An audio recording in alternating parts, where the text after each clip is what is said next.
Good morning friends.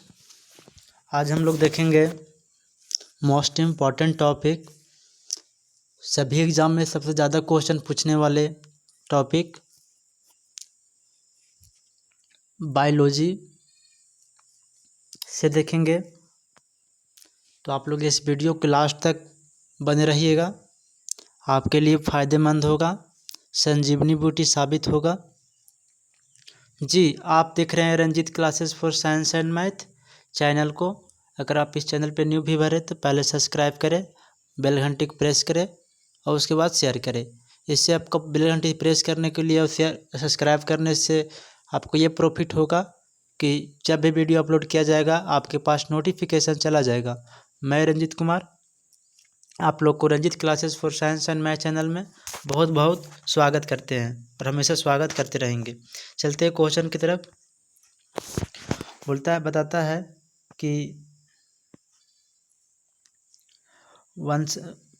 कि वंशागति के अध्ययन से संबंधित जीव विज्ञान की शाखा क्या कहलाते हैं।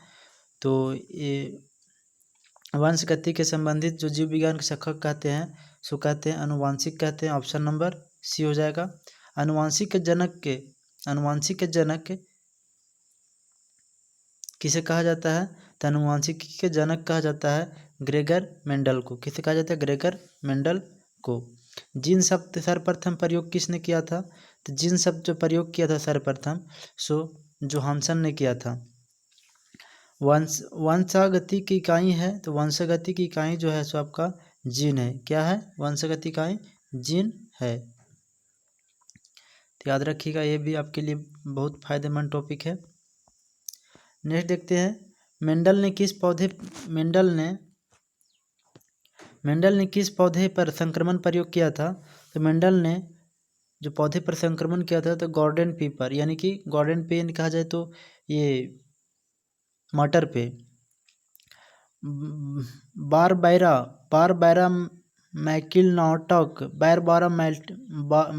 बारबैरा मैकिलनॉटक किस पौधे पर कार्य के लिए प्रसिद्ध है। तो ये जो प्रसिद्ध है आपका से मक्का पर प्रसिद्ध है। ग्रेगर मेंडल निम्न से किससे की प्रतिपादन हेतु प्रसिद्ध है। तो ये जो प्रतिपादन हेतु प्रसिद्ध है आनुवंशिकता के नियम का। मेंडल द्वारा प्रतिपादित आनुवंशिकता के 3 महत्वपूर्ण नियम संबंधित स्थापित करते हैं।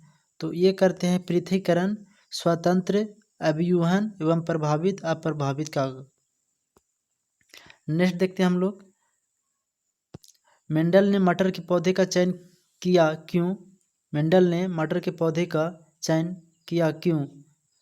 तो वो इसलिए किया क्योंकि सहलगनता इसमें है। क्या है? सहलगनता है। एक मिनट।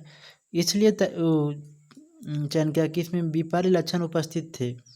मेंडल नियम का एक अपवाद है, तो मेंडल ने एक नियम का अपवाद है वो सहलगनता है। नेक्स्ट देखते हैं,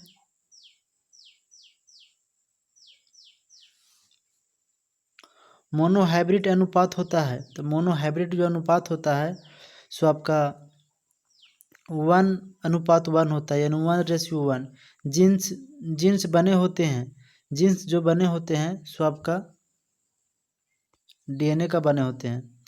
सन 1959 में कृत्रिम रूप से डीएनए को संश्लेषित करने हेतु नोबेल पुरस्कार किसका मिला था। तो नोबेल पुरस्कार जो मिला था सो आपका कॉर्नबर्ग का। किसको मिला था? कॉर्नबर्ग। स्वतंत्र अभिव्यूहन का अभिप्राय है। तो ये अभिप्राय है आपका ऑप्शन नंबर ए, एक माता पिता के लक्षणों का पृथक होना। मेंडल की सफलता का मुख्य कारण था। तो मेंडल की सफलता का मुख्य कारण जो था सबका हो जाएगा डी, उन्होंने मटर के पौधे का चयन किया था। हरगोविंद खुराना को किस आविष्कार के लिए सम्मानित किया गया था। हरगोविंद खुराना को जो सम्मानित किया गया था सो किया गया था जीन संश्लेषण के लिए। जीन संश्लेषण के लिए ऑप्शन नंबर बी। प्रयोगशाला में सर्वप्रथम डीएनए का संश्लेषण किया था। तो प्रयोगशाला में सर्वप्रथम डीएनए जो संश्लेषण किया था तो हरगोविंद खुराना ने किया था। किसके द्वारा अनुवांशिकता के विज्ञान को अनुवांशिकी कहा गया है। तो अनुवांशिकता के विज्ञान को अनुवांशिक जो कहा गया है सो आपका क्या है? वेटसन द्वारा। अनुवांशिकी उत्परिवर्तन होता है, तो अनुवांशिकी उत्परिवर्तन होता है क्रोमोसोम से। अनुवांशिकता शब्द किसने गढ़ा है, तो ये गढ़ा जो है सो वेटसन ने गढ़ा है, वेटसन। नेक्स्ट देखते हैं हम लोग, अब पढ़ेंगे कोशिका। कोशिका के बारे में पढ़ेंगे, इसको बोलते हैं इंग्लिश में साइटोलॉजी। साइटोलॉजी के बारे में देखेंगे। सेल नाम किस जीव वैज्ञानिक ने सर्वप्रथम दिया था, तो जो सेल नाम दिया था सर्वप्रथम वैज्ञानिक का नाम था रॉबर्ट हुक। कौन सी रचना जंतु कोशिका के वनस्पति कोशिका से विभेदित करती है, तो ये जो विभेदित करती है ये जो विभेदित करता है सो सिंट्रोऑल। क्या करता है, सिंट्रोऑल।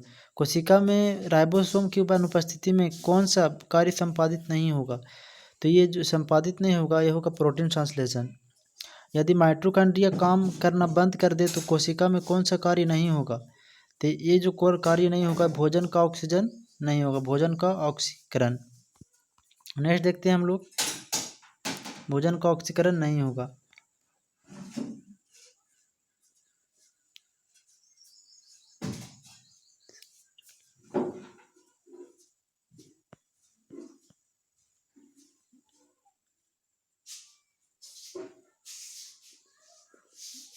भोजन का ऑक्सीकरण नहीं होगा जी।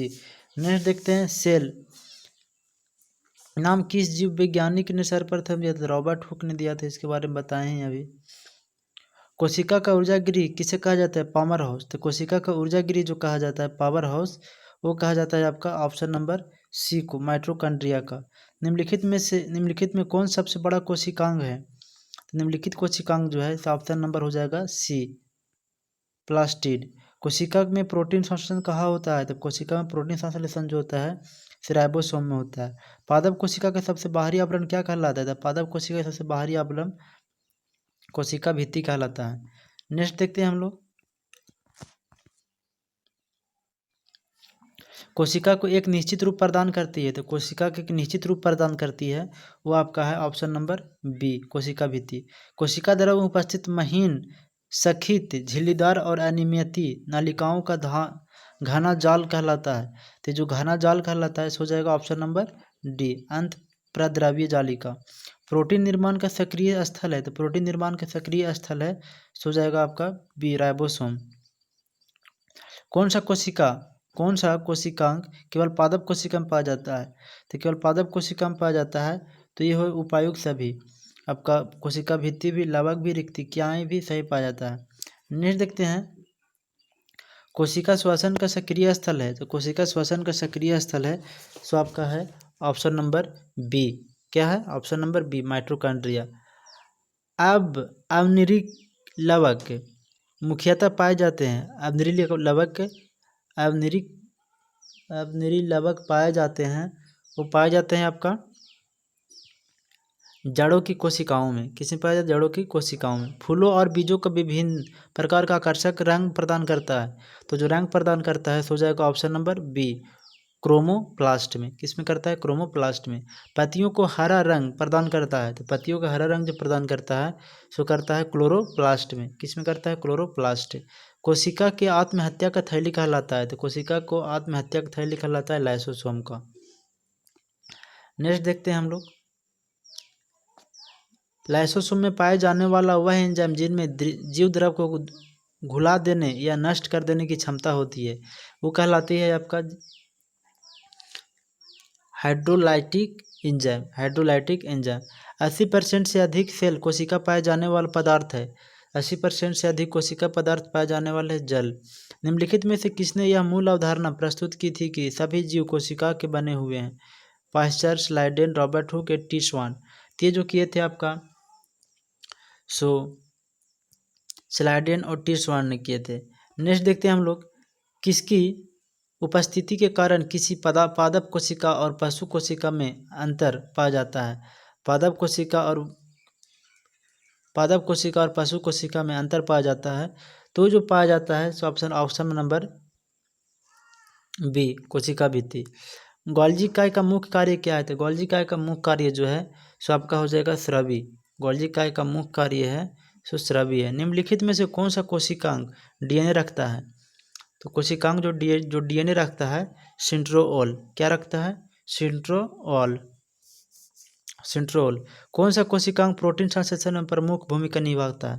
तो प्रमुख भूमिका जो निभाता है एंडोप्लाज्मिक रेटिकुलम एवं राइबोसोम। नेक्स्ट देखते हैं हम लोग प्रोग्राम्ड सेल डेथ को कोशिकाएं एवं आणविक नियंत्रण क्या कहलाती है? तो जो कहलाती है आपका सो हो जाएगा ऑप्शन नंबर बी कहला जाए एजिंग। कौन सा अंग प्राय जंतु कोशिका में उपस्थित नहीं होता है? तो प्राय जंतु कोशिका में उपस्थित नहीं होता है लवक।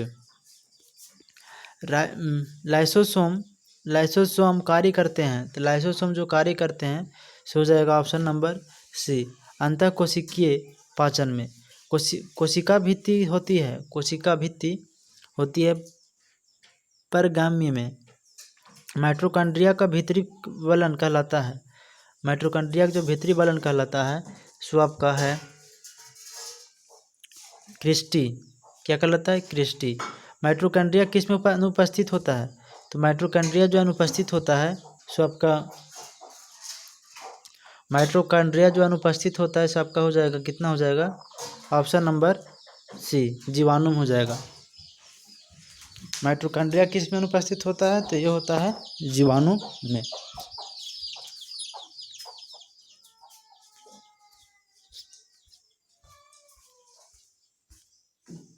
नेक्स्ट देखते हैं जीव द्रव का शब्द का प्रयोग सर्वप्रथम किसने किया था? जीव द्रव का प्रयोग सर्वप्रथम जो किया था सो आपका 4 ऑप्शन दिया हुआ है। पुरकेंजे ने किया था जीव द्रव का सर्वप्रथम प्रयोग। नेक्स्ट देखते हैं हम लोग जीव द्रव जीवन का भौतिक आधार है, यह किसका कथन है? जीव द्रव जीवन का भौतिक आधार है, यह किसका कथन है? तो ये कथन आपका है हैक्सेल। डीएनए के डी-हेलिक्स प्रारूप को पहली बार किसने प्रस्तावित किया था? तो ये जो प्रस्तावित किया था सो आपका हो जाएगा ऑप्शन नंबर ए वाटसन तथा क्रिक ने। न्यूक्लियस की खोज सर्वप्रथम किसने की थी? तो न्यूक्लियस का जो खोज की थी सर्वप्रथम वो किए थे ब्राउन ने। कोशिका की क्रियात्मक गतिविधियां नियंत्रित होती है, कोशिका को क्रियात्मक गतिविधियां नियंत्रित होते हैं केंद्रिक द्वारा। गुणसूत्र शब्द प्रदान किया है, तो गुणसूत्र प्रदान किया है ऑप्शन नंबर हो जाएगा बी वाल्डेयर ने किया है गुणसूत्र प्रदान। नेक्स्ट देखते हैं हम लोग अंतःपर्दय जालक ईआर की खोज की थी, तो ये जो खोज की थी सबका ऑप्शन नंबर बी हो जाएगा प्रोटर ने। इलेक्ट्रॉन सूक्ष्मदर्शी का खोज की थी, तो इलेक्ट्रॉन सूक्ष्मदर्शी का खोज जो की थी सो आपका हो जाएगा ये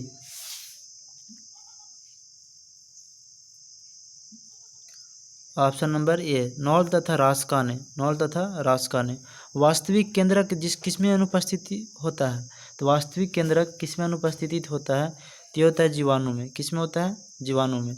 सर्वाधिक संख्या 2n में गुणसूत्र पाए जाते हैं, तो जो पाए जाते हैं हो जाएंगे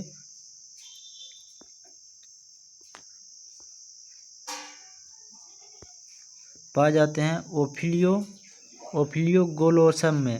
कोशिका का जीवित अंश जीव द्रव कहलाता है, यह किससे सब बना होता है? तो जो बना होता है आपका सो ऑप्शन नंबर डी कोशिका द्रव, केंद्र द्रव और अन्य कोशिकांग में। कोशिकीय एवं आणविक जीव विज्ञान केंद्रक स्थिति होता है। कोशिकीय एवं आणविक जीव विज्ञान केंद्र कहाँ स्थित होता है? तो ये जो स्थित होता है सो आपका ऑप्शन नंबर डी हैदराबाद में। निम्नलिखित में सबसे छोटी कोशिका है, सबसे छोटी कोशिका है माइकोप्लाज्मा। क्या है? माइकोप्लाज्मा है। कोशिका के बारे में निम्नलिखित में से कौन सा सही नहीं है? तो कौन सा सही नहीं है? तो ये आपका जो है आपका डी सभी देह ऊतकों में एक ही प्रकार की कोशिका विद्यमान होते हैं। नेक्स्ट देखते हैं हम लोग निम्नलिखित कोशिका अंगकों में कौन सा एक अर्धपरिगम्य है? तो ये जो अर्धपरिगम्य है सो उसका हो जाएगा ऑप्शन नंबर ए कोशिका झिल्ली। निम्नलिखित पोषकों में से कौन सा एक पौधों की कोशिका भित्ति एक ही संरचनात्मक घटक है? तो ये जो घटक है आपका ऑप्शन नंबर ए मैग्नीज। क्या है? मैग्नीज। न्यूक्लियस के बाहर डीएनए कहाँ मिलता है? तो न्यूक्लियस के बाहर डीएनए जो मिलता है आपका सो हो जाएगा माइटोकॉन्ड्रिया में।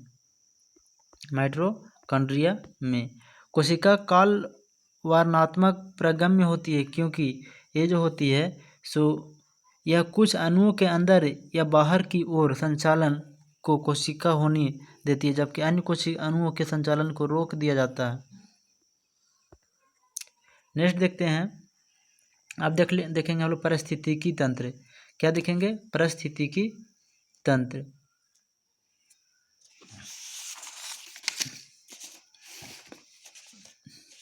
नाइन्टी 92 क्वेश्चन देखेंगे, तो आप वीडियो को बन रहिएगा लास्ट तक, आपके लिए फ़ायदेमंद होगा। मैं रंजीत कुमार, रंजीत क्लासेस चैनल में आपको बहुत बहुत स्वागत है।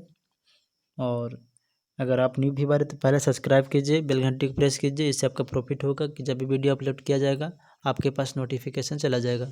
अगर ओल्ड व्यूअर है तो अपने दोस्तों और दुश्मनों के पास भी शेयर करिए। जी जरूरी है, दुश्मन के पास शेयर करने के लिए नहीं भूलिएगा। परिस्थितिकी शब्द का सर्वप्रथम प्रतिपादित करने का श्रेय किसको जाता है? तो ये जो जाता है परिस्थितिकी शब्द का सर्वप्रथम प्रतिपादित करने का श्रेय हो जाएगा आपका ऑप्शन नंबर डी, रिटर को। परिस्थितिकी निम्नलिखित के बीच पारस्परिक संबंधों का अध्ययन है। तो ये जो संबंधों का अध्ययन है इस ऑप्शन नंबर ए, जीव और वातावरण। स्वपरिस्थितिकी का अभिप्राय है, स्वपरिस्थिति का अभिप्राय है ऑप्शन नंबर बी, व्यक्तिगत जीवधारी का परिस्थितिका का अध्ययन। नेक्स्ट देखते हैं, परिस्थितिकी तंत्र इकोसिस्टम शब्दावली किसने प्रस्तुत की थी? तो ये जो प्रस्तुत किए थे सबका हो जाएगा डी, टैंसले ने। निम्नलिखित में से कौन सा एक परितंत्र शब्द का सर्वोत्कृष्ट वर्णन है? तो ये जो आपका है हो जाएगा ऑप्शन नंबर सी, जीवों का समुदाय और साथ ही वह पर्यावरण जिसमें वे रहते हैं। नेक्स्ट देखते हैं, परिस्थितिकी तंत्र दो घटक कौन से हैं? तो परिस्थितिकी तंत्र जो दो घटक हैं हो जाएगा ऑप्शन नंबर बी, जैविक और अजैविक। निम्न में से कौन पारितंत्र का अजीवीय घटक है? तो ये जो अजीवीय घटक है हो जाएगा ऑप्शन नंबर सी, जल। किसी परिस्थितिकी तंत्र में ऊर्जा का प्रवाह के बारे में कौन सी श्रृंखला सही है? तो ऊर्जा के प्रवाह के बारे में कौन सी श्रृंखला सही है? तो इसे श्रृंखला जो है पहले उत्पादन करेंगे, फिर उपभोक्ता को ले जाएगा, आप घटक होगा ऑप्शन नंबर सी। खास श्रृंखला फूड चैन बनती है, तो ये जो फूड चैन बनती है उत्पादक, उपभोक्ता और घटकों से, आप घटकों से। नेक्स्ट देखते हैं हम लोग, किस श्रृंखला में प्राथमिक उपभोक्ता होते हैं? किस श्रृंखला में प्राथमिक उपभोक्ता होते हैं?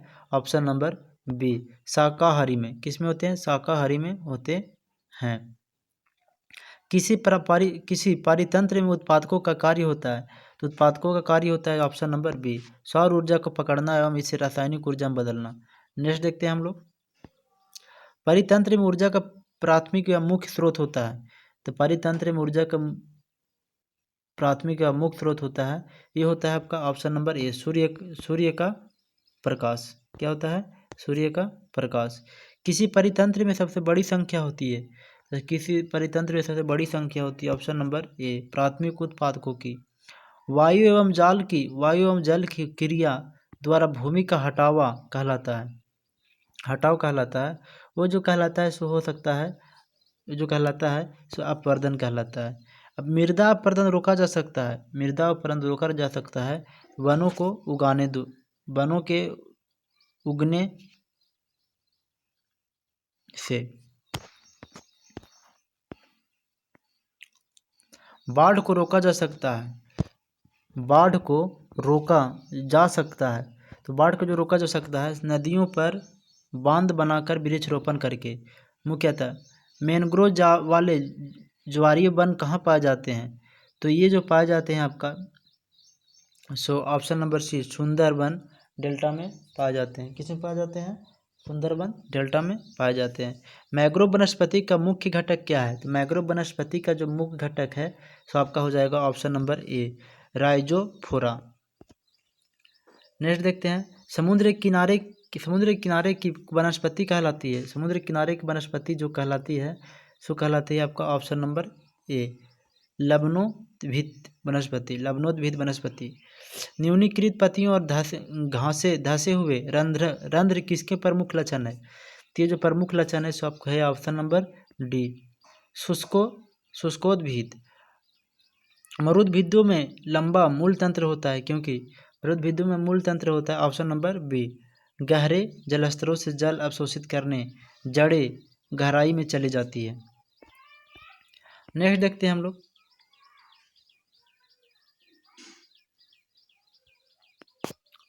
यदि संसार के सभी पौधे मर जाए तो किसकी कमी के कारण सभी जंतु मर जाएंगे? तो ये जो फिक्स है कि मर जाएंगे ऑक्सीजन की कमी से। अधिपाद इप्थेटेस वैसे स्थानों पर पाए जाते हैं जहाँ पर क्या होता है, तो वहाँ पर होता है ये वर्षा पूरे वर्ष होती है। वर्षा जो पूरे वर्ष होती है वहीं पे अधिपाद प्लांट्स उगते हैं। नेक्स्ट देखते हैं हम लोग।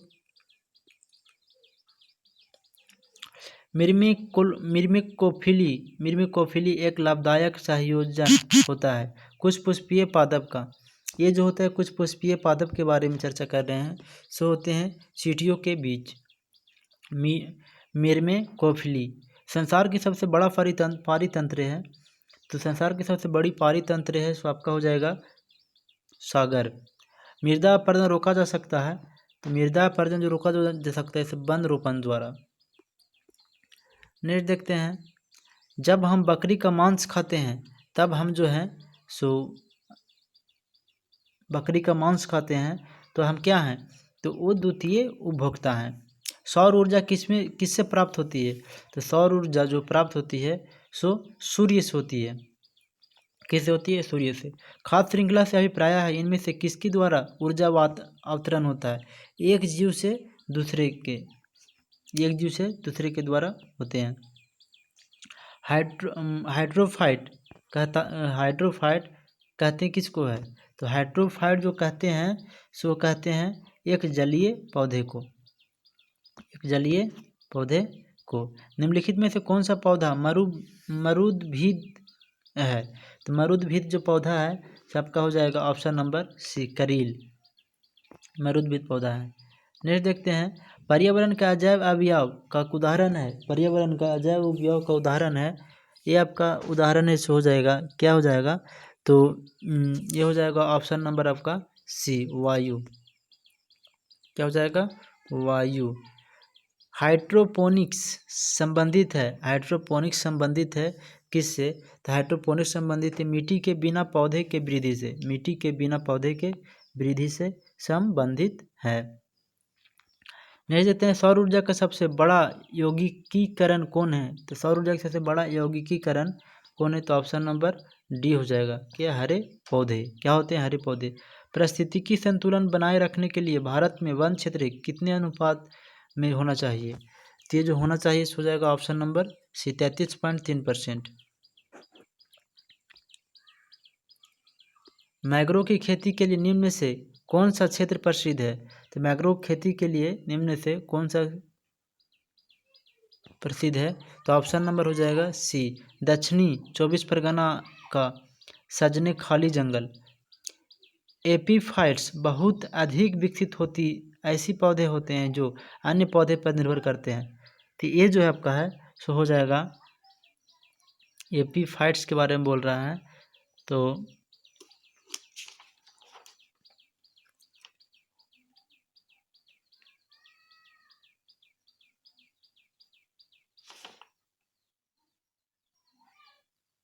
बी, यांत्रिक मदद हेतु। नेक्स्ट देखते हैं। पादप फेट्रोन एक सुविधा है जिसमें क्या होते हैं? तो उसमें जो होते हैं सो आपका ऑप्शन नंबर सी, नियंत्रित दशाओं में पादपों का उगना संभव होता है। नेक्स्ट देखते हैं हम लोग। निम्नलिखित में से कौन सा कृषि कार्य पर्यावरण दृष्टि से उपयुक्त है? तो कृषि कार्य पर्यावरण दृष्टि से उपयुक्त है, सो ऑप्शन नंबर ए। क्या है? ए, कार्बनिक कृषि।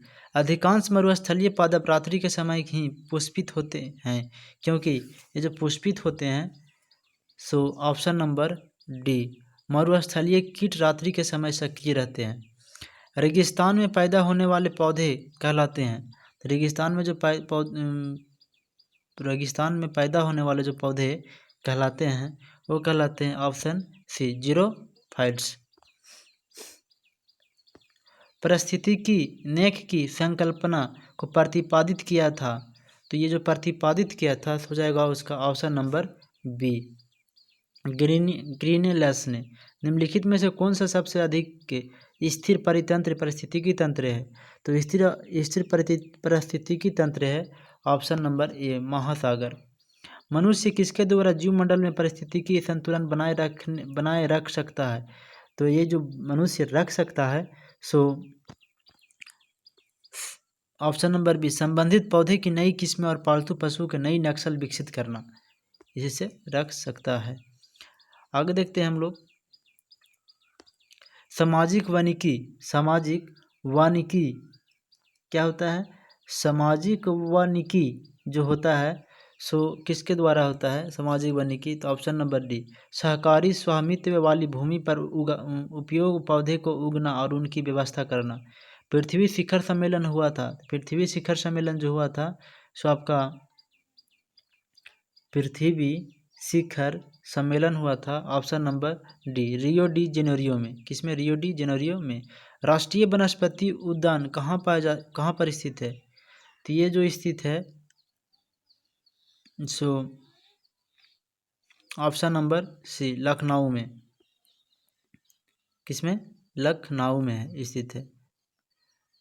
भारत में वन अनुसंधान संस्था कहाँ स्थित है? भारत में वन अनुसंधान संस्था कहाँ स्थित है, तो देहरादून में। कहाँ स्थित है? देहरादून में। पृथ्वी का विशालतम पारिस्थितिकी तंत्र है, तो पृथ्वी के विशालतम पारिस्थितिकी तंत्र है से हो जाएगा ऑप्शन नंबर बी जलमंडल। निम्नलिखित में से कौन कृत्रिम पारिस्थितिकी तंत्र है, तो जो कृत्रिम पारिस्थितिकी तंत्र है से आपका हो जाएगा ये धान का खेत। देखते हैं रेड डाटा बुक किसके विवरण दिया गया है, तो ये जो विवरण दिया गया है रेड डाटा बुक ये आपका है ऑप्शन नंबर बी संकट उत्पन्न पादप और जीव जंतु को। रेड डाटा बुक उन जातियों के बारे में जानकारी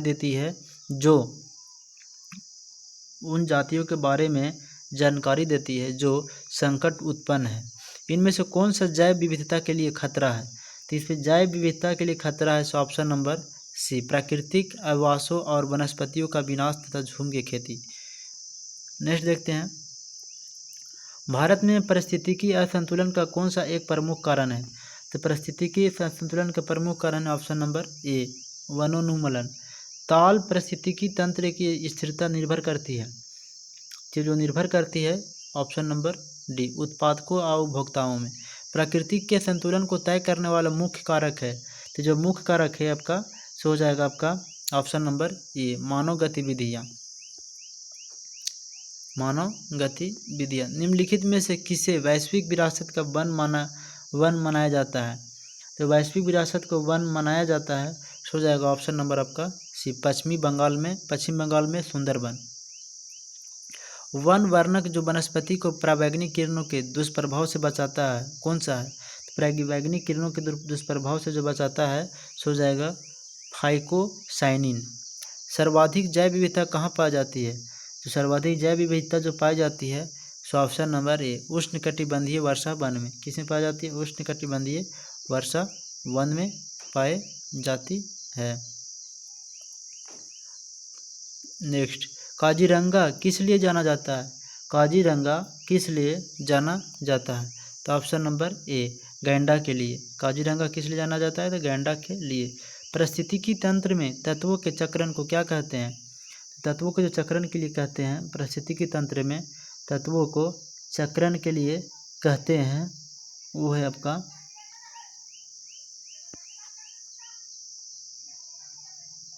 जैव भूरासायनिक चक्र। चिपको आंदोलन मूल रूप से किसके विरुद्ध था, तो चिपको आंदोलन जो मूल रूप से था सो आपका वन कटाई से था, वन की कटाई से। इको मार्क उन भारतीय उत्पादकों को दिया जाता है जो इको मार्क उन भारतीय उत्पादकों को दिया जाता है जो पर्यावरण के प्रति मैत्रीपूर्ण हो, पर्यावरण के प्रति मैत्रीपूर्ण हो। नेक्स्ट देखते हैं हम लोग वातावरण में ग्रीन हाउस गैस के बढ़ने बहुमूल्य कारण निम्नलिखित प्रभावी से हुआ है, सिवाय किससे हुआ है, तो ये जो हुआ है आपको, so option number C, oxygen का निषेचन प्रभाव से, ऑक्सीजन का निषेचन प्रभाव से। ओजोन इतनी सांद्रता संकेंद्रित पर गंभीर फफूसिया शोफ उत्पन्न करके मान स्वास्थ्य को प्रभावित करता है। तो ये जो स्वास्थ्य मान को प्रभावित करता है सोचो 9.0 ppm। विश्व का सबसे अधिक तेजी से बढ़ने वाला जल पादप है। तो ये जो जल पादप है तेजी से बढ़ने वाला, सो है आपका जल हाई संधि, जल ही संध, जल ही संध। नेक्स्ट देखते हैं, निम्नलिखित में से किस कार्य से पारिस्थितिकी संतुलन बिगड़ता है। तो पारिस्थितिकी संतुलन जो बिगड़ता है सो जाएगा आपका 67 का ए, लकड़ी काटना। यदि विश्व के सभी पादप मर जाते हैं तो सभी पशु भी इनकी कमी के कारण मर जाएंगे। कैसे मर जाएंगे, किन कमी के कारण मर जाएंगे, तो ये हो जाएगा ऑप्शन नंबर डी, ऑक्सीजन की कमी से कारण मर जाएंगे। नेक्स्ट देखते हैं हम लोग, जब पादप विविधता को प्राकृतिक आवास में संरक्षित किया जाता है तो इस संरक्षण को क्या कहते हैं। तो इस संरक्षण को जो कहते हैं सो ऑप्शन नंबर बी, स्वस्थाने। अत्यधिक वनोन्मूलन का सबसे अधिक खतरनाक प्रभाव है, अत्यधिक वनोन्मूलन का सबसे अधिक खतरनाक प्रभाव है। ये जो खतरनाक प्रभाव है जो बताया जा रहा है यह है मृदा अपरदन के लिए। अधिक वनोन्मूलन का सबसे अधिक खतरनाक प्रभाव है मृदा अपरदन। चरण आहार श्रृंखला का आधार तल में जीव होते हैं। चरण आहार श्रृंखला का आधार तल में जीव होते हैं। जो जीव होते हैं वो उत्पादक होते हैं।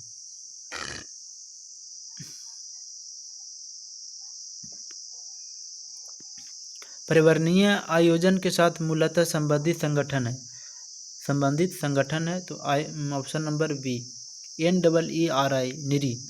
मैंग्रोव वनों पर वैश्विक तापमान का प्रभाव होगा, मैंग्रोव वनों का वैश्विक प्रभाव का तापमान होगा, ये होगा ऑप्शन नंबर आपका बी, मैंग्रोव के विशाल क्षेत्र जलमग्न हो जाएंगे। भारत में धारणीय विकास के दृष्टिकोण से विद्युत उत्पाद का सबसे अच्छा स्रोत है कौन सा है। तो ये जो सबसे अच्छा स्रोत है तो आपका 74 का सी, जल विद्युत। धारणीय विकास जिनके उपयोग के संदर्भ में अंतर पीढ़ीगत संवेदनशीलता का विषय है। तो जो संवेदनशीलता का विषय है हो जाएगा ऑप्शन नंबर ए, प्राकृतिक संसाधन। दो विभिन्न समुदायों के बीच संक्रमित क्षेत्र कहलाता है इक्टोन। क्या कहलाता है, इक्टोन कहलाता है। एक मनुष्य के जीवन को पूर्ण रूप से धारणीय करने के लिए आवश्यक न्यूनतम भूमि को क्या कहते हैं, तो पारिस्थितिकी पादछाप कहते हैं। नेक्स्ट देखते हैं हम लोग, निम्नलिखित में से कौन सा एक प्रबल विरंजन का सबसे अधिक प्रभावी कारक है। तो ये प्रभावी जो कारक है सो आपका हो जाएगा ऑप्शन नंबर सी, सागरीय जल के सामान्य तापमान में वृद्धि। निम्नलिखित पदार्थों में से कौन से ओजोन रिक्त कारक है। ओजोन जो रिक्त कारक है सो आपका हो जाएगा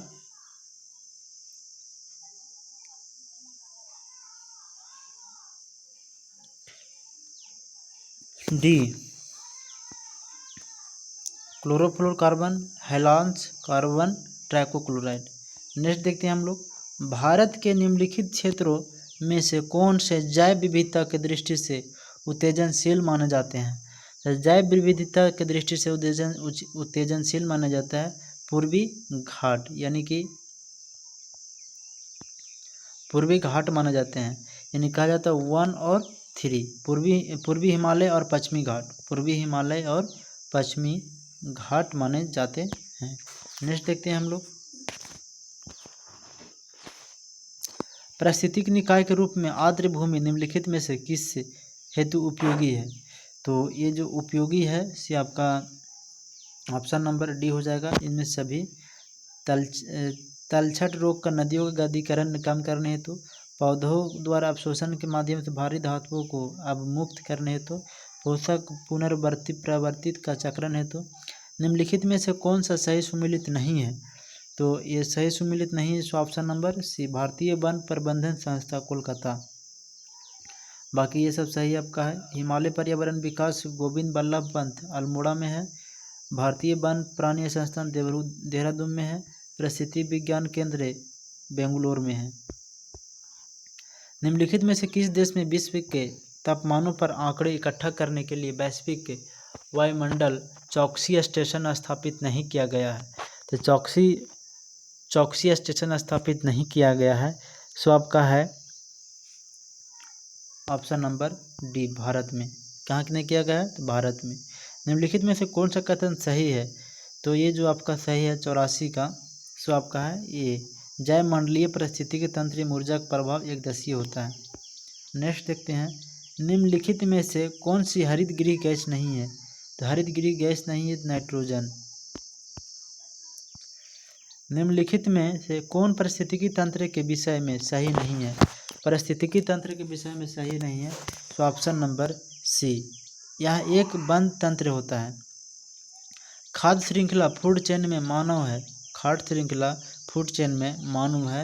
यह आपका है डी, प्राथमिक तथा द्वितीयक उपभोक्ता। निम्न में से कौन आहार श्रृंखला का निर्माण करते हैं? तो आहार श्रृंखला का जो निर्माण करते हैं, तो ऑप्शन नंबर बी, घास, बकरी तथा मानव। सब ये सब क्वेश्चन इंपॉर्टेंट पूछा हुआ है SSC 2015 में। परिस्थितिकी विज्ञान केंद्र कहाँ स्थित है? तो परिस्थितिकी विज्ञान केंद्र जो स्थित है आपका, सो आपका है स्थित बेंगलुरु में। विश्व पर्यावरण दिवस कब मनाया जाता है? तो विश्व पर्यावरण जो मनाया जाता है आपका 5 जून को।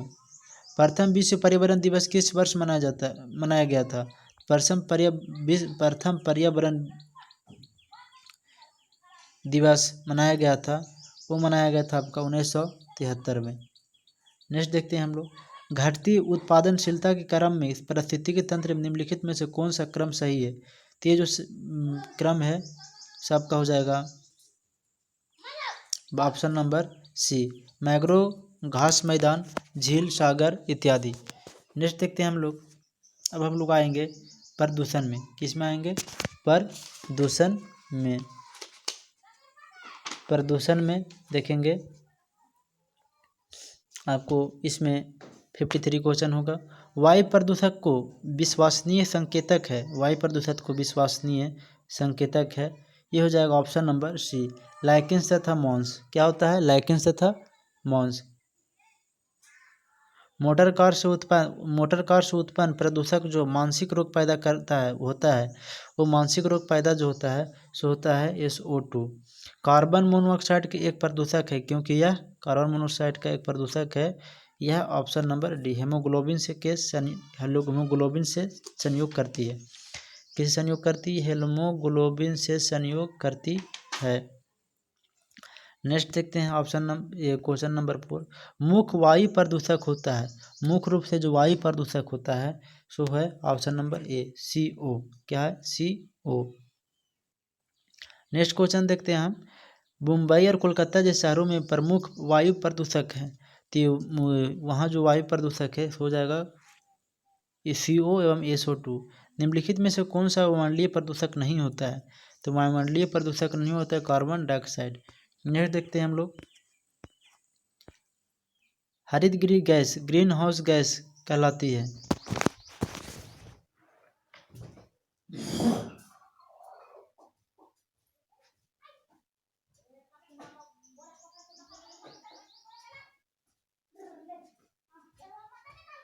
मोस्ट इम्पॉर्टेंट टॉपिक आपके लिए फायदेमंद साबित होगा। तो ये जो है हरित ग्रीन गैस कहलाने वाली जो गैस है, इसका फार्मूला जो हो जाएगा आपका, सो आपका है option number D, CFC CO2 CH4 NO2।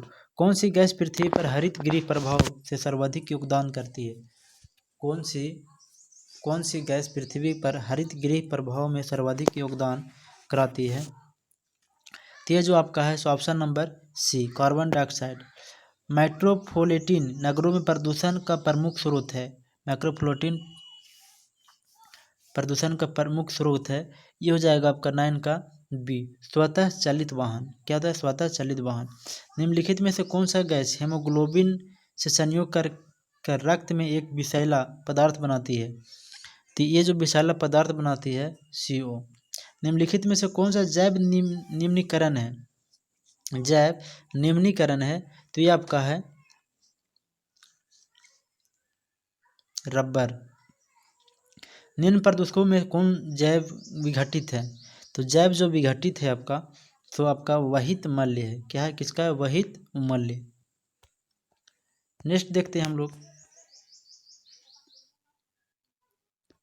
निम्नलिखित में से किस वायु प्रदूषक के कारण मनुष्य में तंत्रिका तंत्र संबंधित रोग पैदा होता है?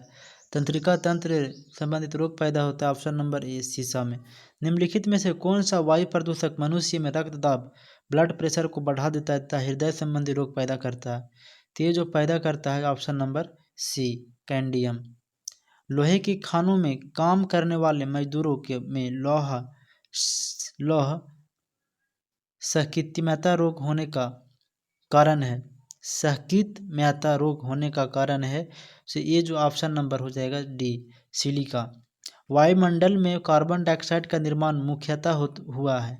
वायुमंडल में कार्बन डाइऑक्साइड का निर्माण मुख्यतः हुआ है, वो आपका हो जाएगा जीवों का श्वसन से, जीवों के श्वसन से। नेक्स्ट देखते हैं हम लोग, ताजमहल को क्षति पहुंच रही है। ताजमहल को क्षति पहुंच रही है किससे? तो मथुरा तेल शोधनशाल से निकलने वाले वायु प्रदूषक से। ताजमहल को क्षति पहुंच रही है मथुरा तेल शोधनशाल से निकलने वाली प्रदूषक से। तो इसका हो जाएगा ऑप्शन नंबर सी। नेक्स्ट देखते हैं, कहा जाता है कि ताजमहल मार्बल कैंसर से ग्रस्त है। यह मार्बल कैंसर क्या है? ये मार्बल कैंसर अम्लीय वर्षा जो मार्बल का क्षरण करती है। नेक्स्ट देखते हैं हम लोग, पृथ्वी के वायुमंडल में उपस्थित ओजोन स्तर O2 स्थित है, पराबैंगनी किरणों के प्रवेश को कम करता है। O3 जो है ओजोन स्तर O3 जो है सो पराबैंगनी किरणों को प्रवेश को कम करता है।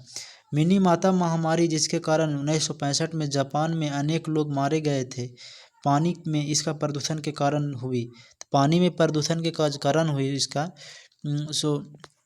इसका हो जाएगा पारद। जल प्रदूषण को मापने हेतु निम्नलिखित में से कौन सी जांच की जाती है? तो ये जो जांच की जाती है सो ऑप्शन नंबर हो जाएगा C biomechanical oxygen demand. Biomechanical oxygen demand DDT होता है। तो DDT क्या होता है? DDT बता देते हैं। DDT होता है आपका ऑप्शन नंबर सी अजैव अवघटनीय प्रदूषक। सूर्य से आने वाली हानिकारक पराबैंगनी विकिरणों से होता है। तो ये जो होता है सो ऑप्शन नंबर हो जाएगा सी त्वचा का कैंसर। यदि जल का प्रदूषण वातावरण गति से होता रहा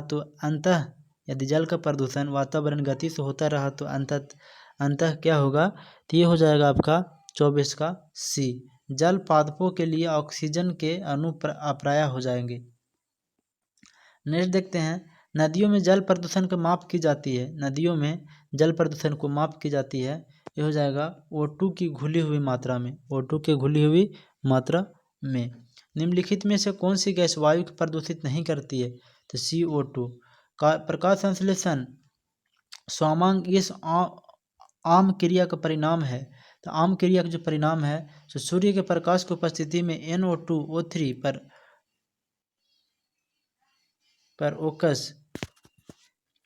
पर ऑक्सी एसिटिल नाइट्रेट होती है। नेक्स्ट देखते हैं हम लोग, निम्नलिखित में कौन एक प्रकार का प्रदूषण का भाग नहीं है? तो ये जो प्रदूषण का भाग नहीं है सो हो जाएगा आपका ये H2O। ऊर्जा के किस रूप से में प्रदूषण की समस्या नहीं होती है? तो ये जो ऊर्जा के किस रूप में समस्या नहीं होती है, ये हो जाएगा ऑप्शन नंबर डी क्या सौर हो जाएगा। निम्नांकित में कौन अधिकतम ध्वनि प्रदूषण का कारण है? तो ये जो प्रदूषण का ध्वनि का कारण है तो हो जाएगा ऑप्शन नंबर डी जेट उड़ान। राष्ट्रीय पर्यावरण अभियांत्रिकी संस्थान कहाँ स्थित है? ये है आपका नई दिल्ली में। किस में होता है? नई दिल्ली में। मानव जनित पर्यावरण प्रदूषण कहलाते हैं। मानव जनित पर्यावरण प्रदूषण कहलाते हैं, ये हो जाएगा ऑप्शन नंबर बी परजैविक। वैश्विक तापमान के फलस्वरूप हो सकता है, वैश्विक तापमान के फलस्वरूप हो सकता है ऑप्शन नंबर डी उपायुक्त सभी। समुद्र तल में वृद्धि, फसल के स्वरूप में परिवर्तन, तट रेखा में परिवर्तन। वायुमंडल में जिस ओजोन छिद्र का पता लगाया गया है वह कहाँ स्थित है, तो वो जो स्थित है ऑप्शन नंबर बी अंटार्कटिका के ऊपर। निम्न में से कौन सी गैस वैश्विक उष्णता के लिए उत्तरदायी है, तो ये जो वैश्विक उष्णता के लिए उत्तरदायित्व है ये आपका हो जाएगा option number C carbon dioxide एवं मीथेन। कार्बन डाइऑक्साइड एवं मीथेन।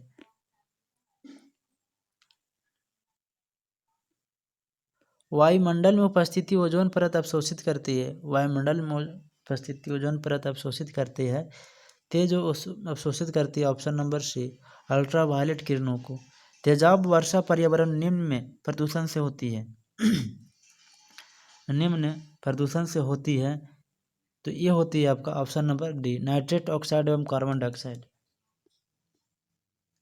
हरित गृह प्रभाव का अर्थ है हरित गृह प्रभाव का अर्थ जो है सबका हो जाएगा ऑप्शन नंबर ए वायुमंडल में ग्रीन हाउस गैस के घनीकरण के कारण वायुमंडल के तापमान का बढ़ना। ब्राउन एयर शब्द का प्रयोग किसके लिए किया जाता है, तो ब्राउन एयर शब्द के प्रयोग जो किया जाता है सो आपका हो जाएगा